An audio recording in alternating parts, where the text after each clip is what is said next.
ফুটন্ত গরম পানিতে খুদ দিয়ে দুর্দান্ত স্বাদের এই রেসিপিটি কখনো কি ট্রাই করে দেখেছেন? একবার হলেও এটা বানিয়ে খাবেন, দারুণ একটা টেস্ট পেয়ে যাবেন। আর বৃষ্টির দিনে তো কোনো কথাই নেই, এতটাই টেস্টি এই রেসিপিটা। আর খুদের রেসিপি অনেকে অনেকভাবেই বানায়, যেমন আমি নিজেও, তবে এই রেসিপিটা কিন্তু একটু ব্যতিক্রম এবং খেতেও সুস্বাদু। তো রেসিপিটা তৈরি করা যাক। শুরুতেই চুলায় একটা প্যান বসিয়ে দিয়ে পরিমাণ মতো পানি অ্যাড করে দিয়েছি। পানিটা যখন সম্পূর্ণরূপে ফুটে এসেছে তখন আমি দিয়ে দিয়েছি 1 টেবিল চামচ আদা বাটা, 1 টেবিল চামচ রসুন বাটা, আর দিয়েছি 1/2 টেবিল চামচ হলুদের গুঁড়ো, লবণ দিয়ে দিয়েছি 1/2 টেবিল চামচ অর্থাৎ স্বাদ মতো। তারপরে এখানে দিয়ে দিচ্ছি 2 টেবিল চামচ রান্নার তেল। তারপর এখানে আমি দিয়ে দিচ্ছি আস্ত জিরে, এখানে আমি 1/2 টেবিল চামচের মতো আস্ত জিরে দিয়ে দিচ্ছি। তবে এখানে আমি ধনিয়া এবং জিরের গুঁড়ো 1 টেবিল চামচ দিয়েছি। তো সব কিছু দেওয়ার পর খুব ভালো করে পানিটা বলক চলে আসলে তারপর এখানে আমি দিয়ে দিব পানি ঝরিয়ে রাখা খুদ। এখানে আমি 500 গ্রাম খুদ নিয়েছি, তবে খুদটাকে খুব ভালো করে পরিষ্কার করে পানি ঝরিয়ে নিয়েছি। এখন আমি পানির মাঝে খুদটা অ্যাড করে খুব ভালো করে নেড়েচেড়ে মিক্স করে নিচ্ছি।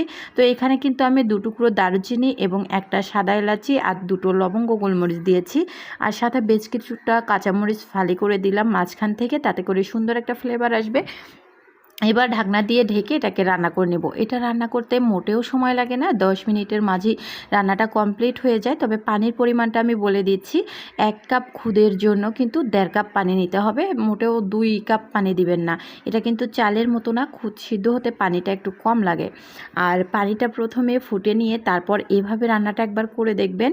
আর এটা এতটাই টেস্টি হয়। খুদের ভাত কিন্তু আমরা বিভিন্নভাবে খেয়ে থাকি, আর ছোটোবেলা থেকেই খুদের ভাতটা গ্রামে যেহেতু বড় হয়েছি খাওয়া হয়, তো এইভাবে কিন্তু টেস্টটা একটু ব্যতিক্রম আসে, অর্থাৎ অনেক ভালো লাগে খেতে। যাই হোক, দেখেন কথা বলতে বলতে কিন্তু একেবারে কমপ্লিট। প্রথমে একটু মিডিয়াম লো আঁচে রান্না করেছি, লাস্ট পর্যায়ে একেবারে লো আঁচে চুলার উপরে রেখে দিয়েছিলাম। তারপর দেখেন মাশাআল্লাহ কতটা ঝরঝরে এবং লোভনীয় হয়েছে। আর এটা টেস্ট কি বলবো, পোলাওর মতো টেস্ট চলে আসে আর অনেক ভালো লাগে। তো খুদের ভাতের সাথে ভর্তা না হলে কেমন হয়, এই জন্য এখানে আমি 2 পদের ভর্তা বানিয়ে নিয়েছিলাম।